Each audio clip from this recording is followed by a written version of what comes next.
The anime begins by introducing us to a commoner about to be murdered by some nobles. They mock him since he is a mere mortal who doesn't possess much magical power. So one of the nobles mocks him, telling him to attack with all his power. The guy tries to attack with a spell, but being as weak as his magic, it ends up just tickling him. Finally, one of the nobles conjures a powerful spell, which he launches against the guy, and we see that it impacts him, causing him to burst into flames. As his last words, the boy mentions that he would have liked to have learned a little more about magic. In a scene change, we see some very excited maids surrounding a child who has just been born. However, the child thinks they are attacking him, so he summons a fireball which he launches at the ceiling of the place. Likewise, people in the streets are very excited because the 7th Prince of Ceylon has been born. A few years later, back at the palace, we see the maids looking for the prince, as it seems he has been hiding. Immediately, the boy bumps into some guys, and we learn the child's name is Lloyd de Ceylon, the protagonist of this story. He immediately asks them not to tell the maids he is there, and subsequently leaves the place. Likewise, the guys mention that the protagonist has been very gifted since he was a child, as when he was born, he learned to speak very quickly and started reading spells instead of looking at pictures like a normal child. And both think that he is the reincarnation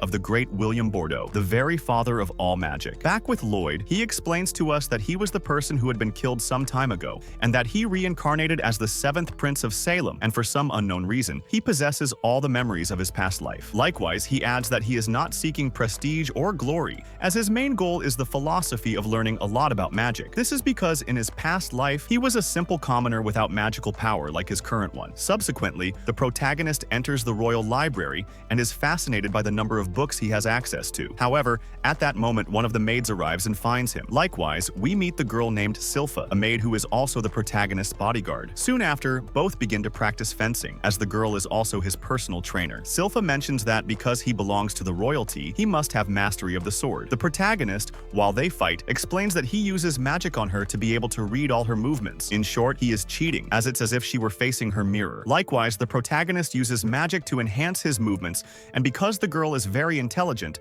she realizes this. So immediately the girl took off her sword and discovered that the protagonist had lengthened it a little to be able to hit her, as well as using his magic to float and be at the girl's height. And the girl is totally fascinated and tells the protagonist that he is a very talented person, as while fighting, he managed to use 2 spells at the same time, something that even the real court mages find very difficult to do. However, the protagonist thinks that she only saw 2 of the 4 spells he used, since besides these 2, he also improved his physical and magical strength. A few hours later, we see the protagonist bathing with the girls, since as a child he must be bathed and cared for by Silpha. The protagonist seems very impatient to leave, as the only thing that matters to him is reading many books to be able to learn. A girl immediately approaches both of them and tells him about a book called Grimoire, which is a sealed book because of a demon that tried to destroy Ceylon. And the girls at that moment think that by telling him this story, the protagonist is very scared. So the protagonist, being quite a Don Juan, makes the girls start fighting to see who will sleep with him tonight. Likewise, we see the protagonist moving away from them and looking very happy, as he finds it totally fascinating that there is a forbidden section in his library. That night, we see the protagonist hiding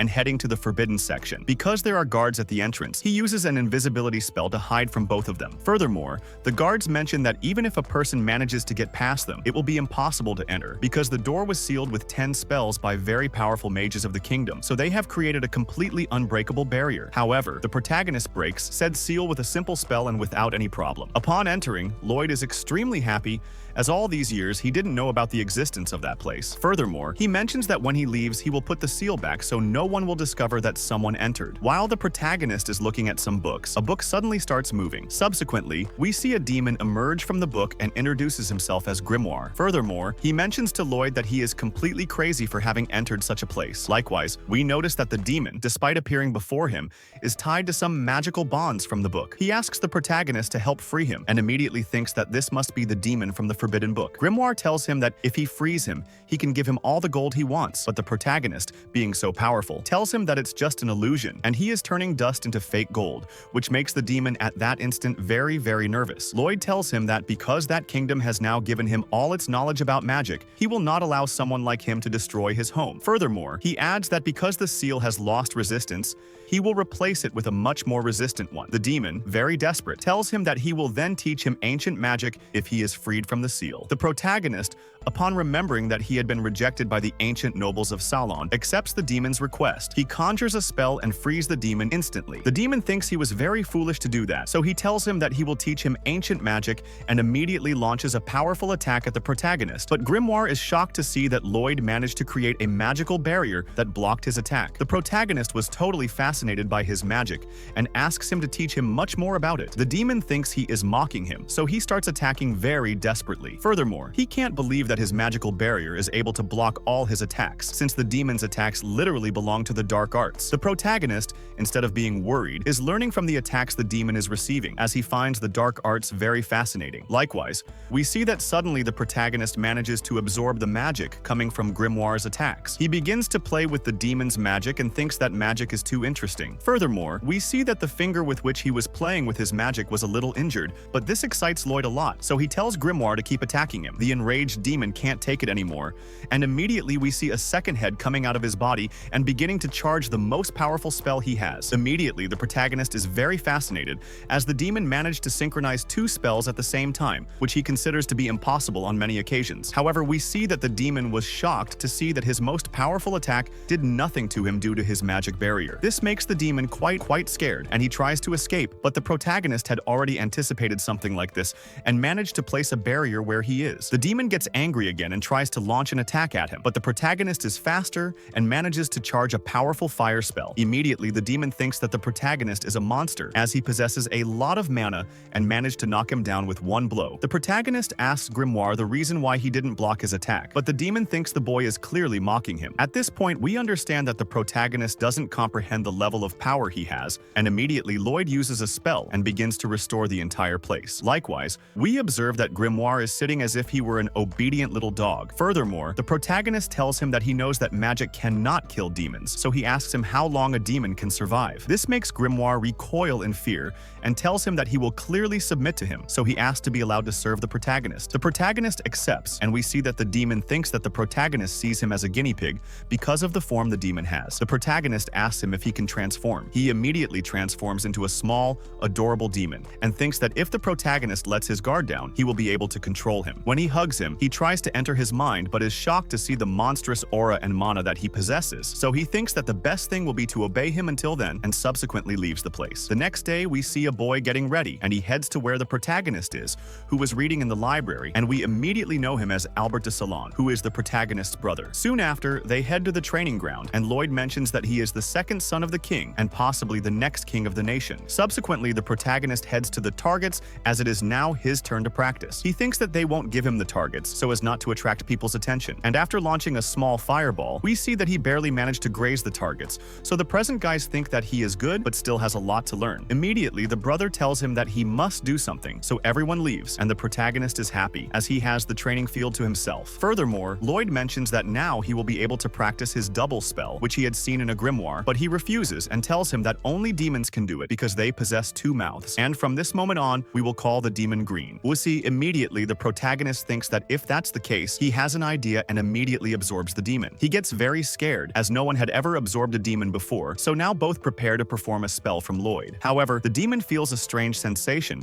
and we see that the protagonist managed to learn the skill of spell accumulation. Furthermore, the protagonist mentions to the demon that he just tried to launch 100 spells at the same time, which clearly made Green seem a bit desperate, and he explains that the spell works with one or two. Subsequently, we see the protagonist preparing to cast the spell, and immediately a very powerful aura begins to surround him. Green looks scared, as he had never seen something with so much mana accumulated in one place. And after a few seconds of invoking the spell, the protagonist manages to combine opposite magics, creating a great explosion in the castle. In a parallel scene, we see Albert conversing with the guys who were at the training ground with Lloyd. Immediately, one of the guys looks out the window and sees that it clearly suddenly became night. Back with the protagonist, we see that Green is very terrified, observing that the protagonist has literally opened a hole in space, which makes him panic, and he asks him to make it disappear. So immediately the hole closes, and we see that Green is impacted, as he thinks the protagonist is a monster. The next day, we see Green reading the newspaper, and he realizes that the hole the protagonist created appeared in what he was reading. Likewise,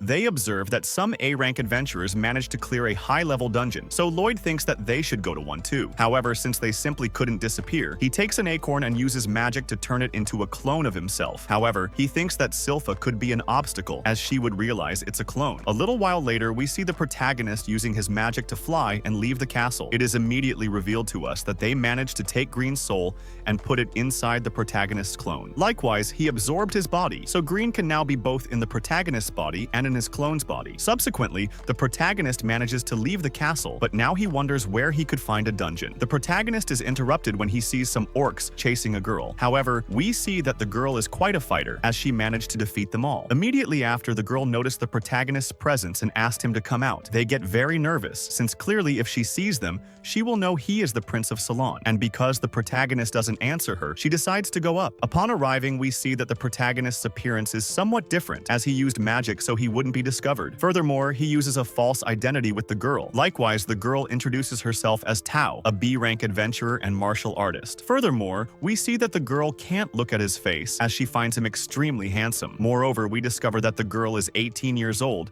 and mentions that she has been waiting her whole life to meet someone like him. So we can say that this girl is our friend with normally weird tastes, so she thinks she is going to make him her boyfriend. The protagonist tells her that he wants a dungeon, so Tao tells him that she will take him, and now she will clearly do all the work, as she can be his girlfriend. Immediately, we move to a dungeon they found. The girl begins to defeat all the creatures in the place to demonstrate her strength to the protagonist and make him fall in love with her. However, Lloyd seems more interested in the things he finds in the place. A little while later, both are camping while talking about something called Kai. The protagonist asks the girl if that is what she used to finish off the orcs. She says yes, and mentions that she has heard that he knows about said topic, and this makes her think very highly of him, as not everyone in the kingdom knows about the topic. The girl begins to explain that Kai is related to each person's breathing. Furthermore, she adds that the person who masters it can gain very explosive and extraordinary power. Tao also adds that to be able to feel the Kai, one must train their body for a long time. Likewise, the girl tells him that he doesn't need to get her attention, as she will always be close to him. Immediately after, we observe the protagonist breathing and concentrating his entire being. Likewise, we see that an energy begins to emanate from his body, and Tao is shocked and mentions if he was breathing with Kai. Lloyd tells her that he just tried to do what she did, and she gets very nervous, since if he is not accustomed to it, he could suffer pain. And because the protagonist is very interested in learning Kai, the girl offers to give him classes. Back with the protagonist clone, he thinks that Lloyd only thinks about studying magic, even though he has a very luxurious life. At that instant, Silpha appears, and he gets very nervous. Immediately, we move back to the protagonist and see that they managed to defeat the final boss of the dungeon. The girl thinks that there might not be anything good in the chest because it was a low-level dungeon. Likewise, Tao thinks that the protagonist is getting used to breathing with Ki and immediately gets very excited, as she is falling more and more in love with the protagonist. So she thinks that if she continues with a good teacher-student relationship,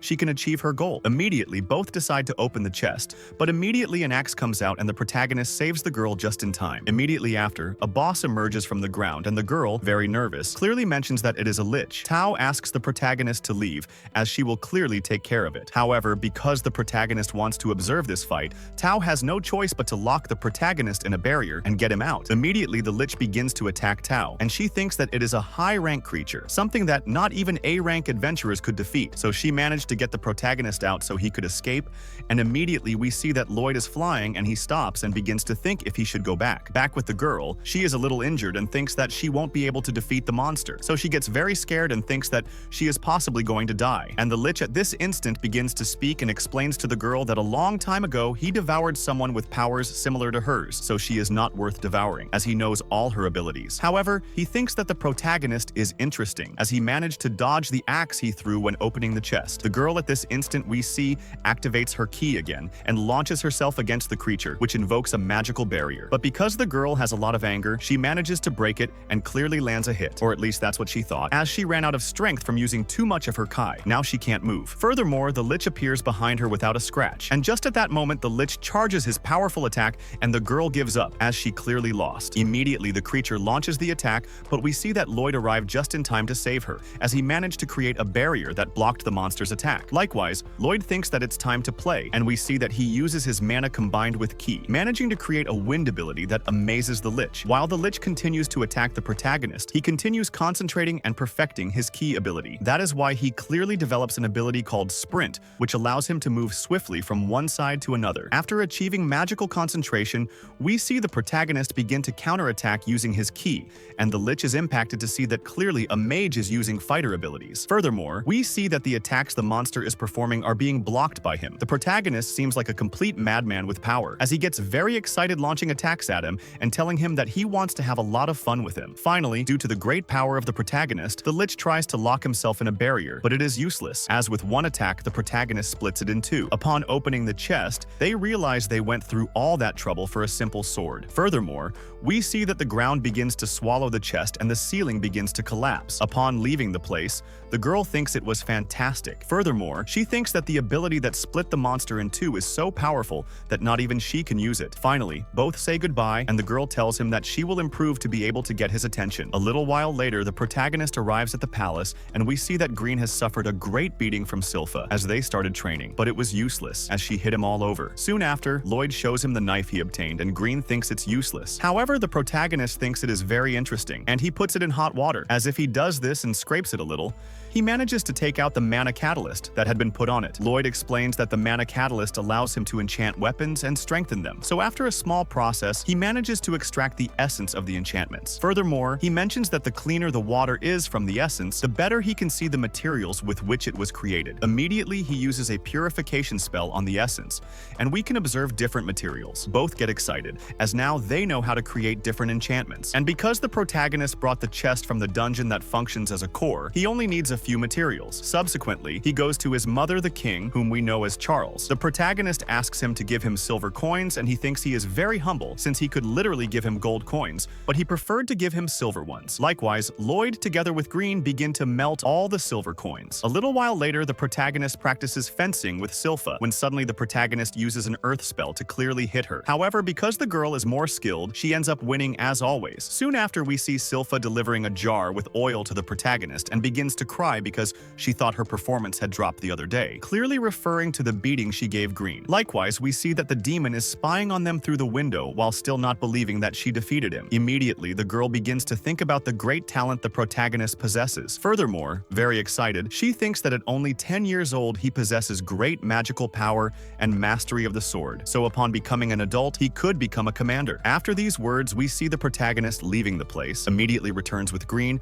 and pours the oil with the melted silver, as both are planning to create a mana essence to be able to create enchantments. A little while later, the protagonist goes to his brother Albert and asks him for weapons to enchant them. This causes all the present knights, without thinking twice, to give him their swords. However, the knights did it because he is the prince and they cannot deny this. Green managed to hear the comments they spoke about him, so soon after they return to the laboratory where they are working, and Green mentions that they will make the best enchantments. We see that for days, the protagonist dedicated himself to enchanting the swords. However, many of them cannot withstand Lloyd's powerful enchantments, and after several days, he arrives with Albert and the knights and apologizes, as clearly out of 120 swords he only managed to enchant 50, or at least that is what he clearly makes them believe, as he thinks it was really 80, since some had many extra enchantments and it was better not to tell them. Albert is completely happy and thinks the protagonist has much more talent than he thought, as apparently the success rate of enchantments for an expert is only 10%. Likewise, Lloyd tells him that he would like to test them, to which Albert tells him that their father has entrusted them to hunt some monsters. A few hours later, we see the protagonist and his brother heading in a carriage along with several knights. They are heading to a forest to hunt the monsters his father asked for. The protagonist seems very happy, as he rarely gets to leave the castle. Furthermore, Silpha thanks him for allowing her to accompany both of them. Albert sees this and bothers her, and asks if she feels something more for being the protagonist's teacher, to which the girl gets annoyed, but immediately warns that there are enemies surrounding them. Immediately, some enemies called Cabolts with armor appear. The protagonist tells Green that he knew the enemies were approaching, as one of the key techniques Tao taught him was the detection of nearby enemies. Subsequently, we see the knights begin to fight and literally split their enemies in two. They are amazed by the sharpness of their swords, and the protagonist, all proud, tells them that that is his work. Albert and Silpha are also happy about the protagonist's talent that clearly improves their weapons. Suddenly, we see an enemy jumping towards the protagonist, but immediately Tao appears with a flying kick and mentions that her boyfriend instinct detected a handsome boy, so due to the presence of enemies, she came to help them. them. The protagonist almost messed up, as he was clearly going to speak to her as if he were the other person the girl met. Immediately, we see Tao approaching the protagonist and tells him that she feels he was doing key breathing, and the reason she came is because she felt the presence of the protagonist with his other appearance. Silpha tells her not to treat the protagonist that way, as he is the 7th prince. But the ego duel between both girls begins, to which Albert tries to intervene and clearly says that both should behave, so please calm down. Furthermore, he invites Tao to go with them. A little while later, the group arrives at the lake, which is the place where the creature is, and Albert converses with Tao, and the girl thinks he is very handsome and resembles the protagonist in his other form. However, she knows it's not him because she would recognize his presence. On the other hand, we see the protagonist observing from afar, and Green mentions that he can't let his Kai breathing be detected clearly at this moment, as it will raise suspicions, so he immediately prefers to hide, and after entering his tent to camp, he is received by Silpha, who was completely nacked changing clothes. The protagonist is annoyed that she is there, but the girl tells him that she is his only personal bodyguard, and all the rest of the guards protect Albert. The girl also mentions that she will stay to sleep with him, and soon after the girl managed to dress a little and the protagonist tries to leave the place. However, she forcefully takes him so he doesn't escape, and at that instant, Tao appears and finds them in a very compromising position. The girl throws a dagger at Tao for being a peeper with them. Immediately both go out, and we see that Silpha is dressed in a very provocative way, which clearly makes everyone in the place very, very horny. Furthermore, while both girls argue, we see the protagonist going with his brother, and he teases him saying that he is quite a Don Juan, as all the girls fight to clearly have him. Back with the girl, they notice that the knights are looking at her with lust, so they end up beating them up. Tao, furthermore, tells the girl that they hired her to fix an ancient sanctuary, so Silpha, being a toxic girl fighting for the protagonist, tells her to then leave. But Albert intervenes and tells her that the detention of the enemies will be very useful, so he asks her to stay until dawn. And immediately after, the group is interrupted when a fierce wolf-shaped creature appears. The knights stand guard while Silpha asks the protagonist to stay behind her. Immediately, the combat begins, and we see that Tao managed to land a blow on the beast. Furthermore, Albert also prepares, and we see that he manages to conjure a powerful fire spell that finishes off the creature with a single blow. Everyone in the place is happy, but Albert mentions that it is thanks to the protagonist, as by enchanting his sword, it granted him much more power than he had. While this is happening, we see that Green can't stop looking at the sanctuary Tao came to observe and tells Lloyd that he seems to remember that an ancient demon is sealed there. Everyone is interrupted when suddenly we see the beast waking up again, and this time it is accompanied by others. Furthermore, a demon inside the creature begins to speak and introduces himself as Puzzu. He is furious for having taken the life of the beast. Immediately, his other companions began to attack the knights, and after controlling them, we observe that they regenerate. Lloyd asks Grim if that is the demon that was sealed. He replies yes, but he feels a mutation in his mana controlling the beasts, and explains that the beasts are controlled by some magical threads that the demon creates. Furthermore, because this same magical thread is the reason why they regenerate and won't fall until they manage to finish off Puzzu. Because Lloyd is a complete lover of learning magic, he asks Green to teach him to transmute magic. Furthermore, we see the demon beginning to insult the protagonist, calling him a crybaby. Clearly, this causes Silpha to become enraged, and she creates a giant aura in the entire environment. So she draws her sword and is determined to finish him off. Immediately, Silpha tells him that he better shut up and fight once, and after jumping on her, we see that without any problem, the girl cuts the 4 feet off the beast. Immediately, it begins to regenerate, but the group realizes that if the demon focuses on regenerating, it causes the other beast to take longer to do so. Likewise, we see Green explaining to the protagonist how to transmute his mana to a beast, which must form some figure using the mana in his hands. And after doing it, Green is surprised, as even demons find it difficult. Back with Silpha, she is beating up the demon, so she immediately asks to borrow Albert's sword, and the demon is surprised by the power a maid like her has. Likewise, he begins to surround her and suddenly attacks her from behind, biting her. Just when the demon thought he had finished with her, we see that from inside his mouth, she splits him in two using her sword. She comes out of the body of the beast that the demon possesses and ends up tearing his head off. Likewise, we see that Puzzu is completely furious because a simple human like her is beating him. Immediately after, the girl begins to perform a combo of blows on the demon, which causes him to abandon the beast's body, thus revealing his true form. Immediately, we see the demon thrown on the ground, and Silpha tells him that he deserves to die for having insulted her Lloyd. Subsequently, we see the demon begin to laugh maliciously after seeing that his beasts have been defeated, and tells her that he trained them for decades for them to simply be defeated just like that by them. Immediately after, we see a kind of soul appear in the place, causing everyone in the place to fall completely weak. The demon takes advantage and manages to land a blow on Silpha, which sends her flying. terrifying. But just when he is about to finish her off, Tao appears and manages to defend her. But because the soul is affecting her a lot, Silpha falls to the ground at that moment. Furthermore, the demon at that instant approaches Tao from behind, but clearly she lands a blow on him. However, the demon grabs her and realizes that the soul is not affecting her due to the key breathing the girl is doing. So, seeing herself cornered, the girl becomes enraged and manages to use a very powerful attack, which makes the demon let her go. But because his beasts have already regenerated and managed to trap the girl, even while controlled by the soul, mentions to him that the handsome boy, clearly referring to the protagonist, will finish him off. Subsequently, the demon observes that the soul is not affecting Lloyd at all, so he gets very nervous upon hearing that he doesn't know why it's not affecting him. Furthermore, he begins to insult Green, telling him that he is a pathetic demon who is subjected by a human. Green at this instant was going to give him advice not to fight the protagonist, but because of his insults, he wishes he would suffer a lot. Subsequently, Puzzu sends his beasts against the protagonist, but he clearly transmutes the mana with his magical ability and causes all the beasts at this instant to return to normal, so now they became normal and adorable beasts. Likewise, he asks one of the beasts to spit out Tao, since it had literally swallowed her. Immediately, the beasts begin to attack Puzzu, as they had been controlled by him, and he had killed their father, so the demon becomes enraged and beats up the poor creatures. Furthermore, he begins to get angry and mentions that now the protagonist will pay very dearly for having ruined all his plans. Puzzu begins to charge a great dark aura, but the protagonist at that instant is happy and thinks that even though demons cannot be defeated with magic, he will try with several spells to kill one. So he begins to release the mana they had hidden, and Puzzu, upon seeing the colossal mana Lloyd possesses, begins to get completely nervous. Likewise, Green mentions to him that he had warned him about him. Immediately, the demon begins to flee out of fear of him, but Lloyd begins to try to trap him with his magical barriers. Puzzu at that instant realizes that if he manages to catch him, he will be in serious trouble. However, after a few seconds trying to catch him, the protagonist asks Green for help, and after absorbing him, he invokes a spell called Dimensional Barrier, which is a giant barrier that manages to trap the demon. The demon at that instant appears completely terrified by Lloyd's power, and he asks to talk, as he is very afraid of dying. The protagonist immediately begins to charge many spells around the demon and mentions that he will attack him with 240 spells per minute. About 5 minutes passed, receiving hundreds of spells, and we see that the demon was completely serious. So the protagonist realizes that everyone in the place is waking up, so he thinks that he must give them an excuse. Green immediately stays with the other demon, and we see that Puzzu begins to disintegrate little by little. Green tells him that at that moment they can no longer finish off the protagonist, but that he is gathering forces to be able to do so. Puzzu, as his last words,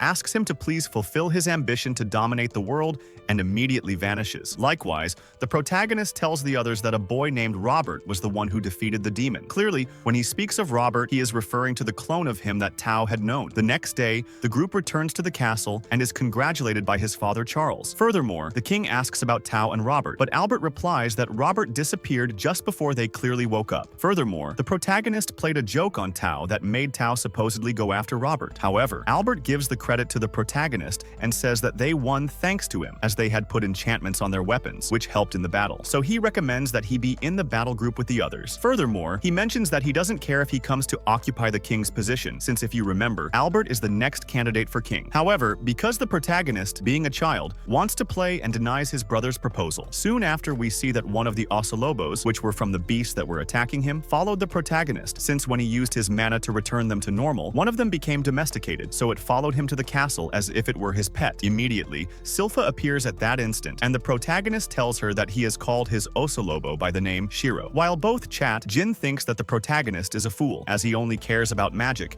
and rejected the king's throne. A little while later, we see the protagonist with Shiro teaching him tricks. However, he explains to Silpha that he only understands simple orders, so both think that there is a person in the family who is an expert in these matters. Immediately, we move to the tower of Princess Alice's garden. There we can note that the princess is a complete animal lover, as the entire place is full of them. Immediately, the girl arrives running and pounces on him. Unexpectedly, the girl gives the protagonist a kiss like a good northerner. This makes the protagonist faint, and one of the maids mentions that she seems accustomed to doing this. Soon after, Alice converses with Shiro and with Silpha, and the protagonist thinks that she must not have experience with them. However, the girl tells him that she has already called one of her beasts, and immediately a lesser Fenrir appears, which she called Liru. It brings a hairpin that Silpha had in her hair, since without them noticing, the beast took it from the girl. And all this happened while the kids were conversing. So the protagonist tells her that he wants to have that level of communication with Shiro. Alice tells him that it's all due to the power of love, so immediately the protagonist concentrates and manages to create an atmosphere of love in the area as the princess's animals launch themselves at him. Likewise, the protagonist begins to hug Silpha and mentions that she always proves to be very loving, so he tells her that he would like her to teach him about love. Soon after, Lloyd begins to think about that with his sister and how she can give orders to her Fenrir without saying a word. But he just remembers that when he ordered his Fenrir to come, he managed to feel that a little mana float in his mind, so he finally concludes that he uses magic to send images to his beasts from his mind. So he tries to do it with Shiro, and we see that effectively it is as he thought, as his pet followed his orders. Clearly, this made his sister very angry, as she thinks it is due to the power of love. After saying a few words, we see that all the girls were enchanted by how adorable the protagonist is. Soon after, both leave the garden and we see they are interrupted when Albert arrives. He asks the protagonist for a while, but both have a conflict of interest, and since she wants to train Lloyd, both are interrupted when a boy named Dian appears, the fourth prince of the family. Soon after, they head to the blacksmith, and Dian tells him that he has to see with his own eyes how he managed to enchant Albert's sword. So Albert explains to the protagonist that he is a blacksmith who, when he was 10 years old, went to the neighboring country Bertrand because it was a place specialized in blacksmithing. Likewise, his brothers begin to praise him, but he gets angry since the only thing he wants is to see the protagonist in action. So, after giving a sword to the protagonist, he begins to enchant it, and soon after his brother was completely shocked. Seeing all the enchantments he put on it, he gets very excited with Lloyd and tells him that with his help, he will be able to fulfill his dream, as he plans to forge the ultimate magical sword. So by combining his blacksmithing talent and the protagonist's magic, they will be able to have very powerful weapons. The protagonist thinks that despite his situation, he wouldn't change it and is happy as they will be part of the production process of these. A few hours later, both begin to create weapons, and Dian tells him that he wants a sword that shoots fire, so immediately the protagonist knows which enchantments he must use. He already knows them, but because they are very powerful, he ends up breaking the pure steel. Green helps the protagonist by telling him to purify the mana essence to be able to verify its quality. However, upon using the spell, he realizes that it is a very poor quality essence, so they will have to get the core of monsters to improve it. The protagonist thinks they could go to a dungeon to hunt said monsters, and just at this instant, Silpha tells Lloyd that she had already spoken with his father the king to give him permission so they can go to a dungeon. As due to the demonstration the other day, he accepted his request. The next day, both head to the Adventurers Guild, as they must register the protagonist. Both are received by a girl who introduces herself as Katarina. After asking for his data, the protagonist knows that he must put his hand on a crystal ball to analyze his power, and because he doesn't want to attract attention, he compresses the mana he possesses to the maximum. The girl mentions that his general qualities are those of an E-rank adventurer approximately, so one of the present guys begins to laugh at him. However, Katarina points out that his magical abilities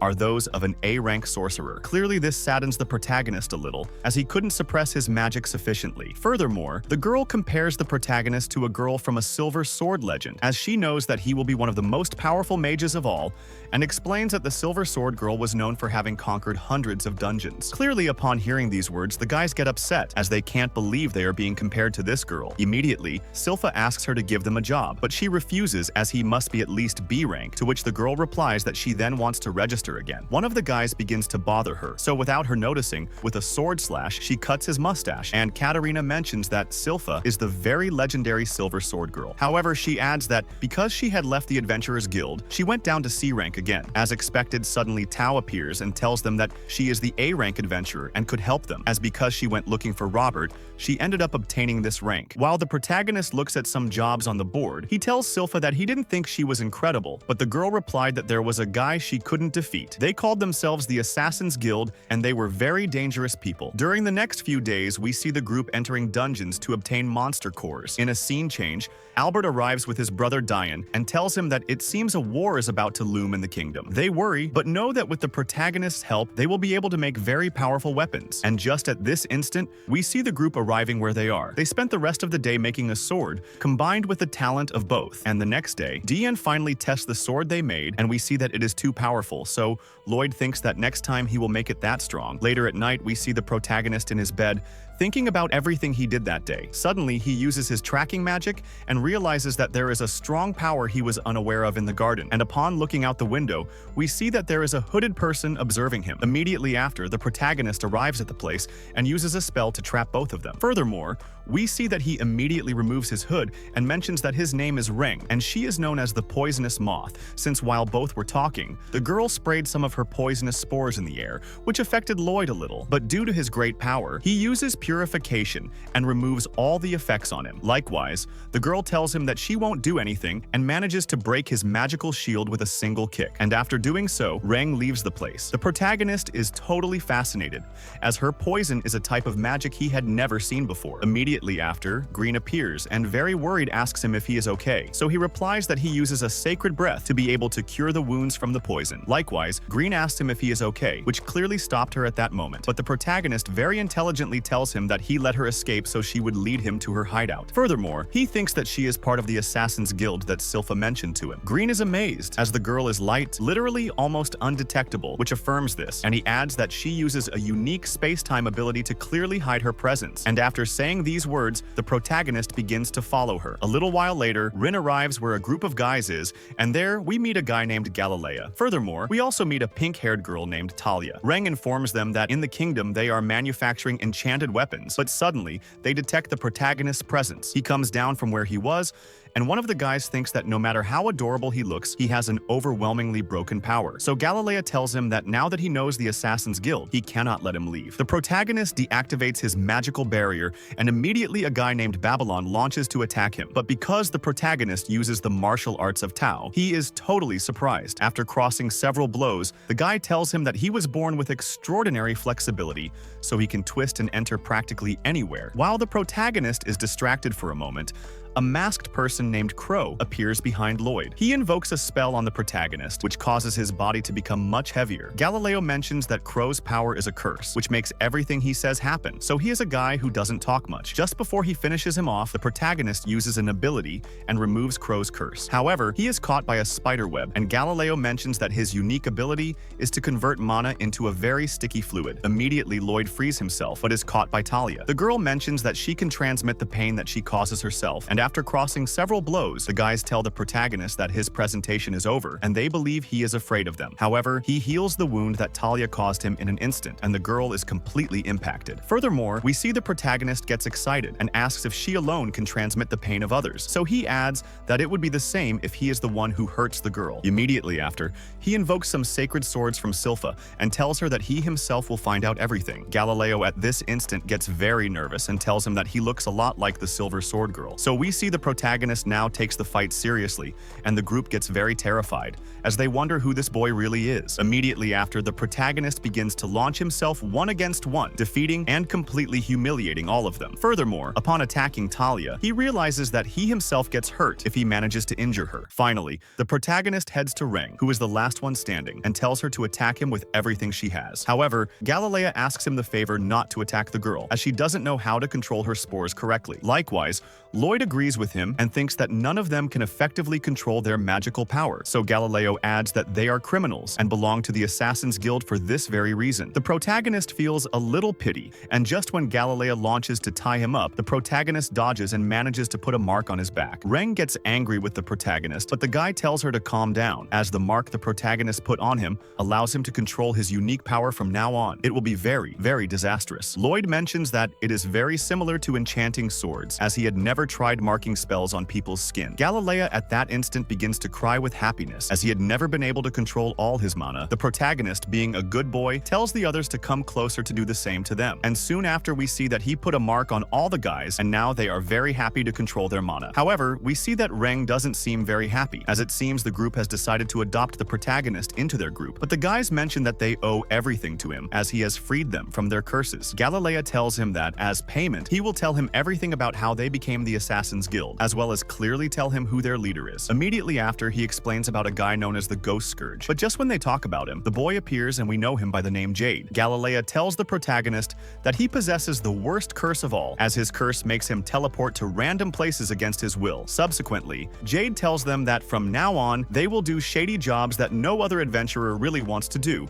and will leave a coin with the symbol of the Assassin's Guild. This way, they will be recognized for creating peace all over the world. However, just when he was saying these these words, Jade is teleported again. Soon after, the group sits down to eat, and when suddenly a letter appears in front of them with the symbol of the Assassin's Guild. A little while later, Silpha arrives at the place along with Shiro and realizes that the protagonist has left a note in the place. It mentions that he will go visit a guy named Lordos with the Assassin's Guild. Immediately, she takes the letter to Albert, and we see that everyone in the place gets very nervous, as it seems things are not very good with Lordos, and they think that they may have allied with the Assassin's Guild, as well as having kidnapped the protagonist. Deanne mentions that they shouldn't make theories, as the protagonist is not so easy to kidnap, but immediately Silpha brings them the clothes he was wearing that she had found in the place. This makes his brother become too furious and mention that then they will go to war, as he thinks they have stripped Lloyd. Subsequently, we move back to the protagonist. They receive a message from Jade, which mentions that he has managed to defeat the leaders of Lordos, who were preparing to start a war. Furthermore, because he defeated Side leaders, he now took the place as the Lord and invited them to have a banquet. They immediately ask the protagonist to take them with him, but he opens their eyes regarding his curse. Lloyd mentions that teleportation is something very difficult to know and control. Furthermore, in short, he tells him that he can control his curse, as if it weren't so, the letter wouldn't have reached them. This makes the group doubt, and after a small chat, the protagonist agrees to go with them. As being a complete magic lover, he is interested in teleportation. Immediately, we see that Rang now distrusts Jade a little. However, the protagonist, being a brave gentleman, tells her that if he is plotting something, he will personally take care of it. These words made Rang blush and go crazy for Lloyd. Soon after, we see the protagonist using a spell to make everyone fly with him. However, because the group is not accustomed to flying,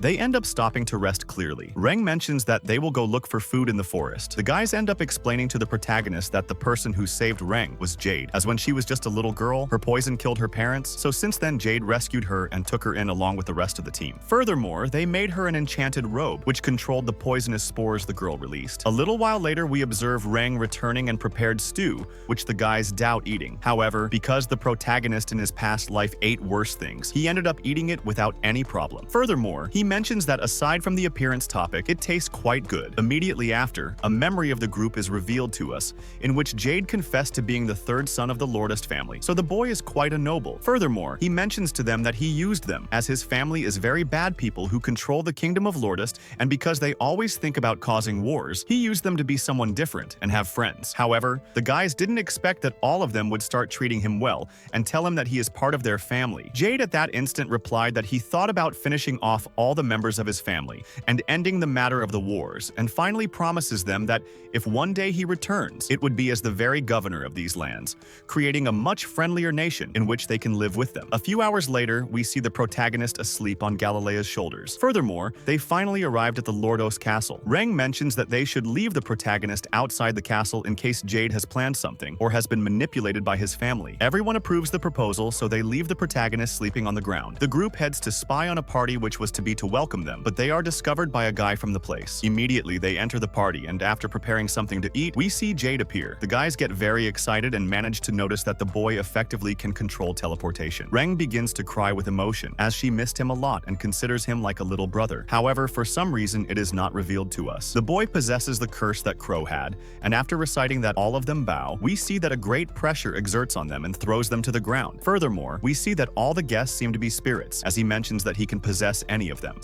Green at this instant launches an attack at him, but it is dodged very easily by the boy. Furthermore, Jade gives him a kick that sends him flying, and he falls next to the protagonist. He explains crying that the whole group is in serious trouble. Back with the guys, Jade explains that all the people present there are demons brought clearly from the underworld. Furthermore, he confesses that he comes from there, as he took over the body of the real Jade. Furthermore, he introduces himself to them as a demon named Wizarn, the demon of catastrophe from the underworld. Likewise, he tells them that Jade is already dead, and that the main reason for taking his body was his teleportation ability. Subsequently, Wysarn mentions to him that for many months, he made Jade suffer psychologically, as he made him break down emotionally because of his friends. These words make the group begin to cry a lot for everything their friend went through. Furthermore, the demon begins to take it out on Rang, making her remember that she killed her parents and telling her to clearly sell out her friends. The group at that instant seems powerless, as no one can move due to the demon's ability. But at that sudden moment, we see the group is enclosed in a magical protection barrier, and subsequently, a powerful ray falls from the sky, causing the group to be saved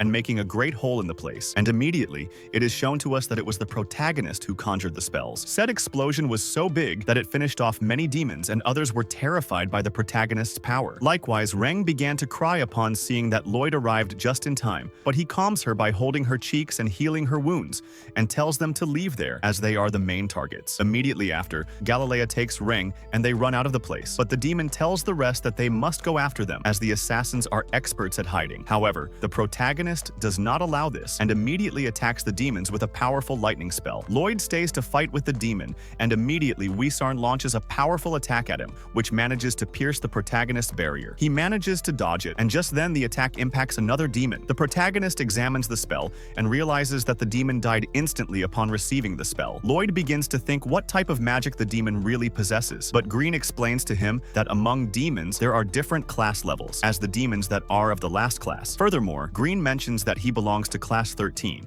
and finally adds that said demon is above class 1, so he directly belongs to the royalty of the underworld. The protagonist thinks that he is just more trash from the world and begins to approach the demon. We see that both get excited about each other to see who will be more powerful in the fight. Immediately, Green asks the protagonist to flee from the place, as the demon is far above him, and despite these words, Lloyd seems very confident and tells him that he can finish him very easily. Immediately, we see the demon launches some mana pins that manage to impact the barrier the protagonist managed to create. Furthermore, because he notices that his barrier is very resistant, he invokes many magical blades, which begin to pursue the protagonist. After managing to dodge several, we see the demon appears in front of him and gives him a kick that throws him against the blades. But Lloyd is much faster and manages to invoke a giant golem, which interposes itself between his attack. Wisarn is amazed because the boy suffered no damage. Furthermore, he thinks he is very talented, as his attacks barely manage to put him in trouble. Immediately after, the demon begins to invoke many magical spears, and we see they begin to impact the protagonist in his body. In a scene change, we see the demons still pursuing the group. They manage to open the door, but because there are many, Galilea and Talia stay to hold them back while the others escape. Likewise,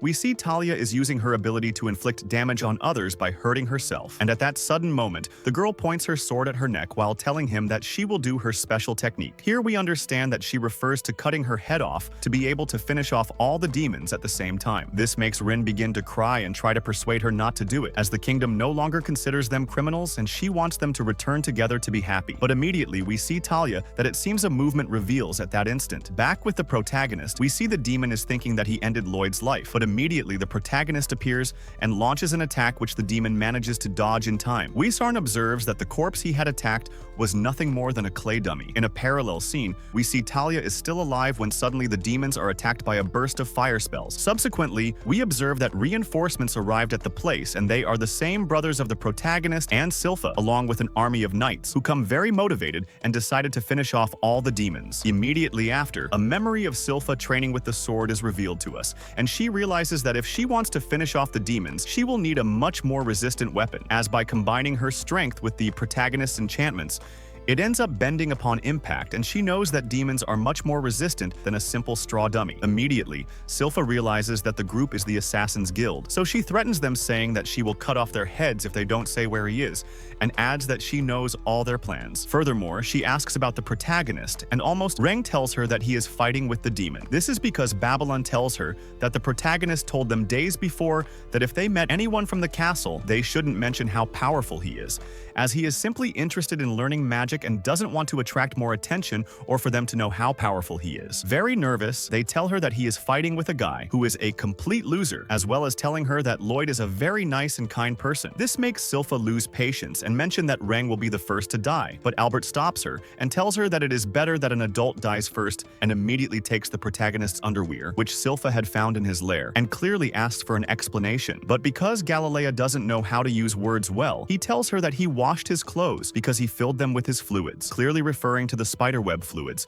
which causes both Albert and Silpha to think the worst of him. Reng stops them and tells them that even if they don't believe them, they are also very worried about him, that a demon is approaching, but it is immediately devoured by Alice's Fenrir. The girl tells them to trust Reng's word, as if she were lying. Her Fenrir would have already devoured her. The group is interrupted when an attack falls on the bridge. This causes the demon to fall into the river and begins swimming towards them. Subsequently, we see that the one who launched said, "Attack was Wisarn." This was so the group would move away and they could fight quietly. The demon takes advantage that the protagonist is a little distracted and launches dark blades, but the protagonist, much faster, manages to evade the attack very easily. Back with the group, they are launching fire attacks against the demons, causing them a little damage as they don't suffer completely, and it is due to the regeneration of their bodies that they possess. Albert begins to get a little nervous as the attacks are consuming the knight's mana, so he thinks that Silpha will have to help them, but she is looking for a way to cross the bridge. Finally, he tells him that there is no way to save these people, as they are only skins with demon demon's souls inside, and he even mentions to him that they also lost their friend Jade in this way. So at this moment, he realizes that clearly,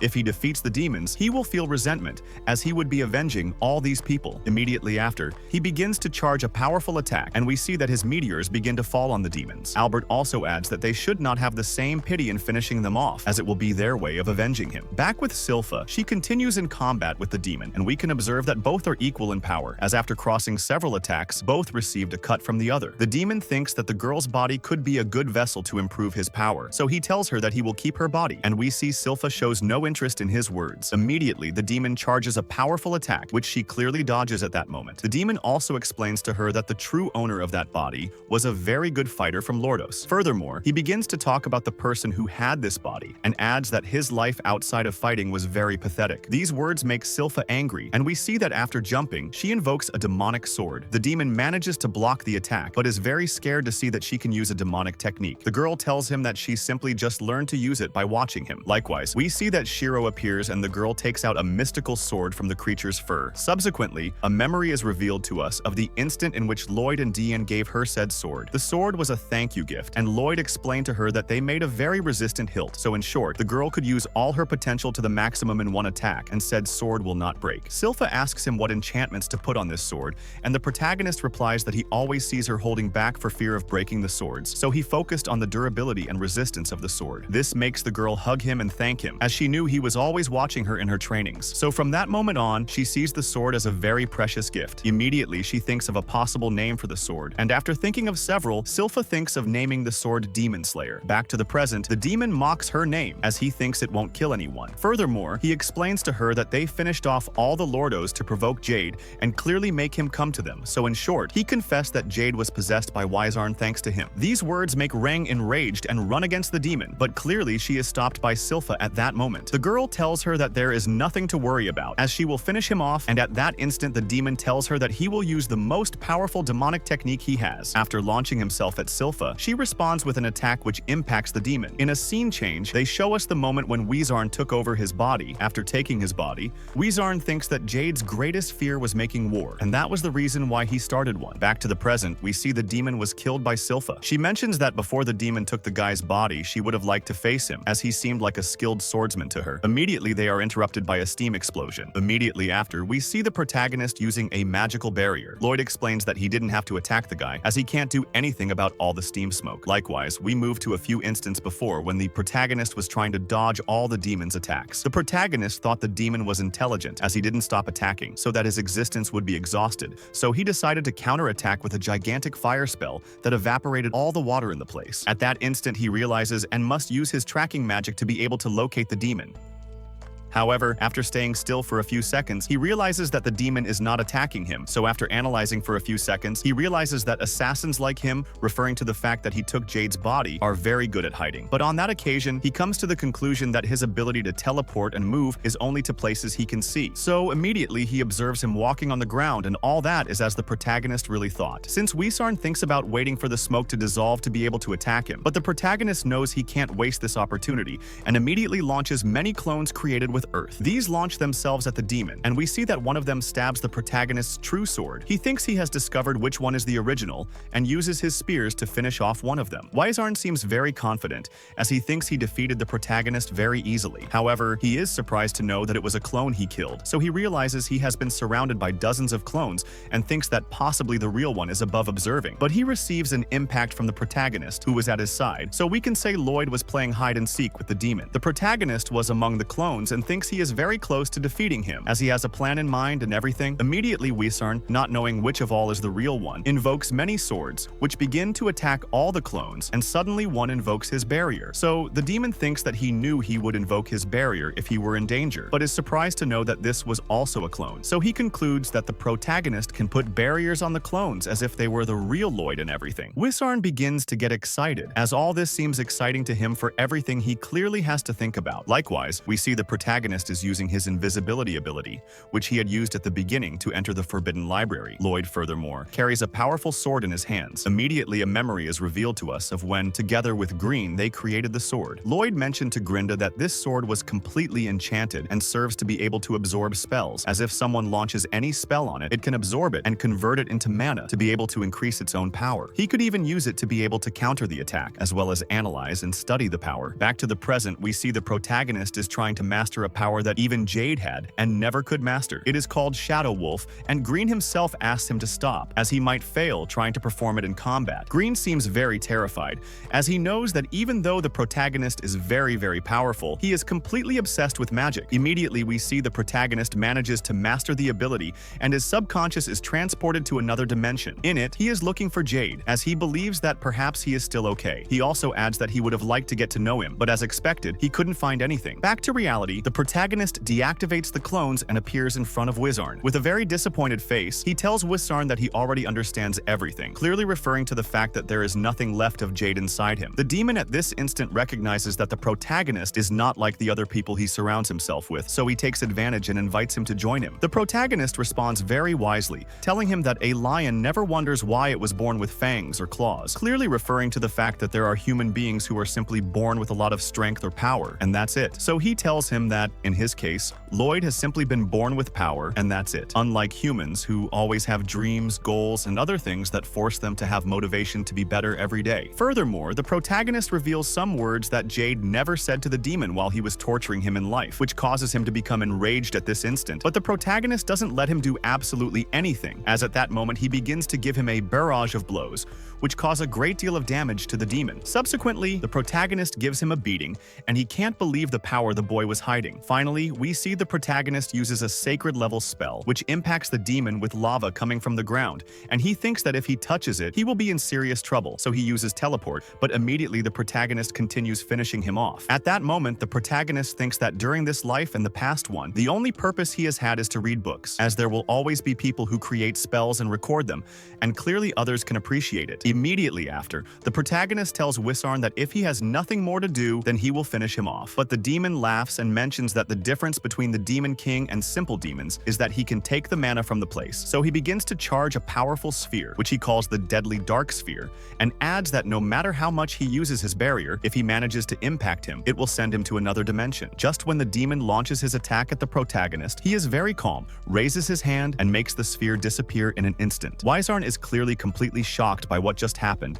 and Wizarn asks him if he also knows how to create and control the power of the Dark Sphere. And while he begins to invoke said spell, a small memory of when he read many books is shown to us. This explains that he already knew the spell, and for a long time he tested it by attacking several mountains. Furthermore, he always wondered what would happen if the power collided with another equal. The curious boy tried it, and simply both spheres were consumed. The demon is even more impressed as he tells him if he knows the exorbitant amount of mana it consumes to create them, so he felt very disappointed with the technique. Wizarn, very enraged, cannot believe that a simple human like him can conjure spells of the level of the Demon King himself. The demon, very desperate, thinks the boy must have little mana, so he tells him that he will take over his body, and after approaching and touching his head, he is terrified, just like Green, upon feeling Lloyd's true power, as it surpasses the Demon King by a great deal, who is one of the most powerful beings in this world. The protagonist at this moment thinks that he will finish off the demon using the void of space itself, so he begins to pursue him with some magical spheres. In a scene change, we see the rest of the guys continue fighting with the demons, and Silpha